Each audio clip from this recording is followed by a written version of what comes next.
नमस्कार। एक नए शो के जरिए आज हम आपसे मिल रहे हैं।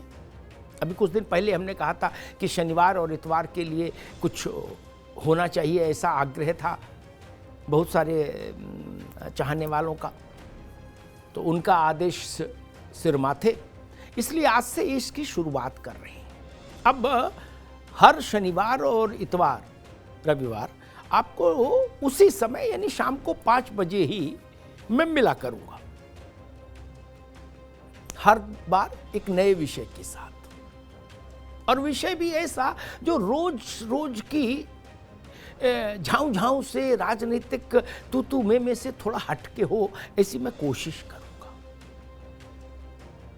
आज इसका मंगलाचरण इस देश की बात का मैं कर रहा हूं आपके साथ बात करके कि क्या देश भर के सभी राज्यों में और खुद केंद्र सरकार में ये नहीं होना चाहिए कि बेरोजगारों की भर्ती के लिए जितने भी किस्म की परीक्षाएं हैं, यानी जिन परीक्षाओं में बेरोजगार नौजवान बैठता है रोजगार की आशा और उम्मीद लेकर, उन सबको निःशुल्क कर दिया जाए, अर्थात उन सबका आर्थिक बोझ राज्य वहन करें, केंद्र सरकार वहन करे केंद्र के स्तर पर।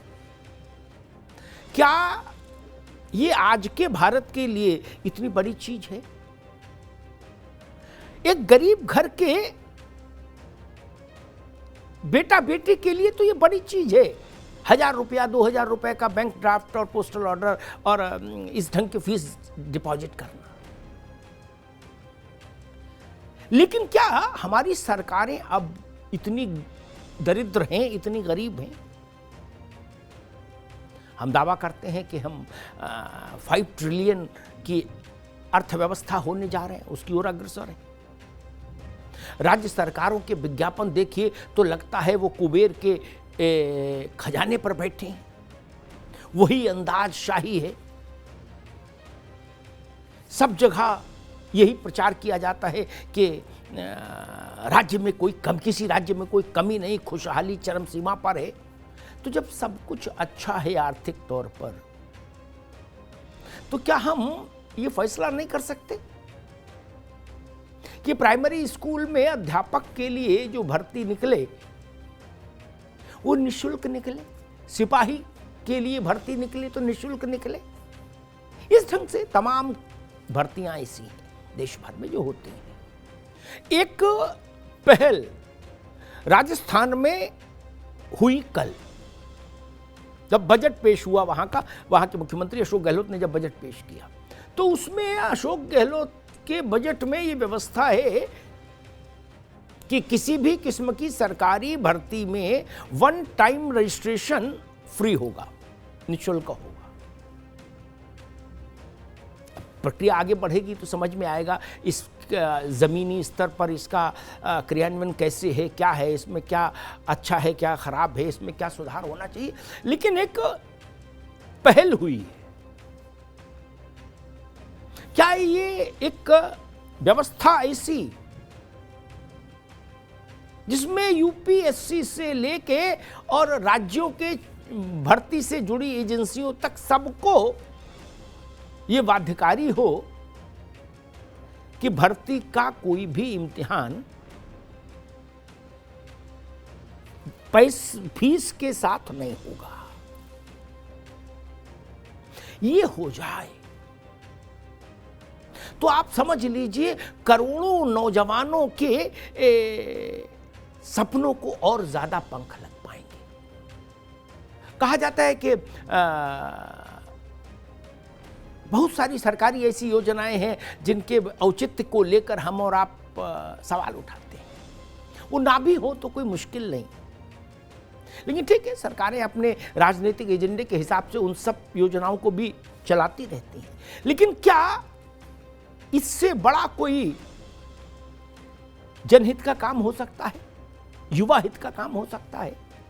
और मैं तो यहां तक कहता हूं कि अगर भर्ती के लिए जा रहा है नौजवान इम्तिहान में बैठने के लिए, तो रेल और सरकारी बस दोनों में उसकी यात्रा निःशुल्क होनी चाहिए।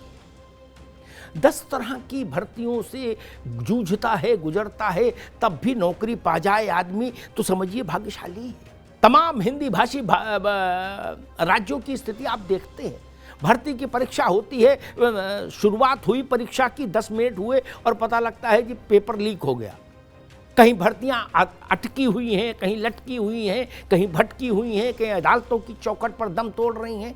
और इन सब के बीच में आपको पता है, कभी आप सोचिएगा, सरकारें अरबों खरबों कमा रही हैं, अरबों खरबों कमा रही हैं भर्ती के इम्तिहानों से।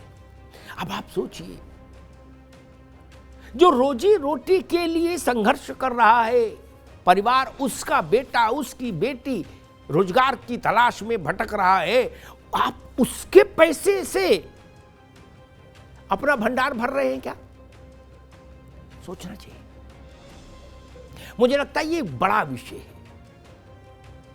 राजनीतिक दल इसको एजेंडा बनाएंगे नहीं बनाएंगे मैं नहीं जानता, क्योंकि इस तरह के मुद्दों में भारत के राजनीतिक दलों की कोई खास रुचि नहीं होती, और अगर रुचि होती भी है तो केवल चुनावी साल में होती है, उससे पहले नहीं होती, उसके बाद नहीं होती, चाहे जीते चाहे हारे। उनकी रुचि के मैगी टाइप के विषय होते हैं। मैगी, 2 मिनट मैगी, गर्म पानी में मैगी डाला, हिलाया डब्बा और खाने लायक हो गई। वो ऐसे मुद्दे ढूंढते हैं जिनमें मंच से कुछ बोले और तत्काल क्रिया और प्रतिक्रिया सामने आ जाए। ये रास्ता कठिन है थोड़ा सा जो मैं बता रहा हूं, लेकिन इसकी मांग देश भर से उठनी चाहिए। देश भर के नौजवानों को ये सोचना चाहिए कि इस मांग के पीछे वो खड़े हो। मैंने ग्रामीण भारत को देखा है, बहुत करीब से अनुभव किया है। बेटे को पढ़ाने में खेत गिरवी हो जाता है, मां के पायल बिछुआ बिक जाते हैं, गाय बैल बिक जाते हैं, तब जाके गरीब अपने बच्चे को पढ़ा पाता है, बेटे को। एक बार भर्ती परीक्षा देने निकला बेटा, आप सोच सकते हैं, कम से कम 3-4 हजार रुपए के परीक्षा का शुल्क से लेके आना जाना तक सब मिला के का होता है। भारत के गरीब तबके में ये रकम बहुत बड़ी है मित्र। अगर किसी के 2 बेटे हैं, 2 बेटियां हैं, या 2 संतान हैं और दोनों इस उम्र में है कि वो नौकरी के लिए परीक्षाएं दे रहे हैं, तो वो परिवार उसके लिए आर्थिक बंदोबस्त कहां से करेगा? बहुत कारुणिक दृश्य है उस अवस्था का जो परिवार भोगते हैं। मां की आंख का मोतियाबिंद का ऑपरेशन टाल दिया जाता है कि जब कभी बेटा की बिटिया की नौकरी लग जाएगी तो करा लेंगे। पता लगता है कि बेटी की शादी इसलिए स्थगित होती जा रही है क्योंकि बेटा इम्तिहान दे रहा है, अभी नौकरी लगी नहीं। इस परिस्थिति से भारत की ग्रामीण और अर्धशहरी अर्थव्यवस्था जूझती है। ऐसे में जो एक पहल राजस्थान से हुई है, क्या इसका विस्तारित रूप देश के हर राज्य में लागू नहीं हो सकता? और क्या इस स्वरूप को हमारी केंद्र की सरकार स्वीकार नहीं कर सकती? आप बुलेट ट्रेन चलाइए, अच्छी बात है। आप पानी में जहाज चलाइए, अच्छी बात है। आप और कुछ बड़े पूंजी निवेश वाले कारोबार करिए, अच्छी बात है। लेकिन ये जिंदगी के बुनियादी सवालों से जुड़े जो मसले हैं, उन पर भी ध्यान देना चाहिए। मुझे लगता है देश की बात भी सुनी जानी चाहिए। और आज के दौर में देश की बात यह है कि गरीब के बेटे को सरकारी भर्ती के किसी भी इम्तिहान में फीस के तौर पर पैसा नहीं देना पड़े। इस बात की गारंटी भारत को देनी चाहिए और लेनी चाहिए। धन्यवाद।